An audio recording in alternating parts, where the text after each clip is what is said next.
56 who risked the gallows.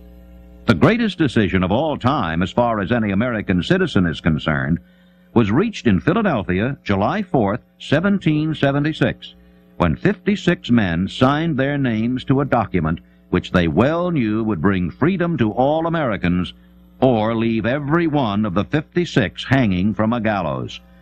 You have heard of this famous document, but you may not have drawn from it the great lesson in personal achievement it so plainly taught.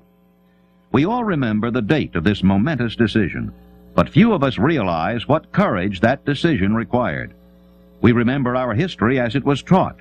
We remember dates and the names of the men who fought. We remember Valley Forge and Yorktown. We remember George Washington and Lord Cornwallis. But we know little of the real forces back of these names, dates, and places. We know still less of that intangible power which ensured us freedom long before Washington's armies reached Yorktown. It is nothing short of tragedy that the writers of history have missed entirely even the slightest reference to the irresistible power which gave birth and freedom to the nation destined to set up new standards of independence for all the peoples of the earth. I say it as a tragedy because it is the selfsame power which must be used by every individual who surmounts the difficulties of life and forces life to pay the price asked. Analyze the events which led to the Declaration of Independence, and be convinced that this nation, which now holds a position of commanding respect and power among all nations of the world, was born of a decision created by a mastermind consisting of 56 men. Note well the fact that it was their decision which ensured the success of Washington's armies, because the spirit of that decision was in the heart of every soldier who fought with him, and served as a spiritual power which recognizes no such thing as failure. Note also, with great personal benefit, that the power which gave this nation its freedom is the self-same power that must be used by every individual who becomes self-determining. This power is made up of the principles described in this book. It will not be difficult to detect in the story of the Declaration of Independence at least 6 of these principles: desire, decision, faith, persistence, the mastermind, and organized planning.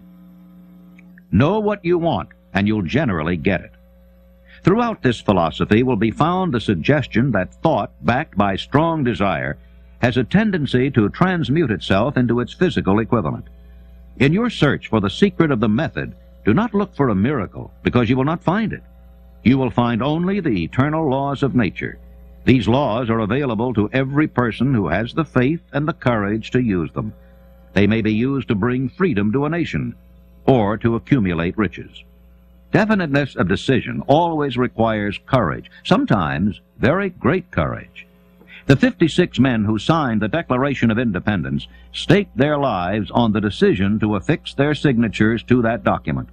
The person who reaches a definite decision to procure the particular job and make life pay the price he asks does not stake his life on that decision, he stakes his economic freedom. Financial independence, riches, desirable business, and professional positions are not within reach of the person who neglects or refuses to expect, plan, and demand these things. The person who desires riches in the same spirit that Samuel Adams desired freedom for the colonies is sure to accumulate wealth.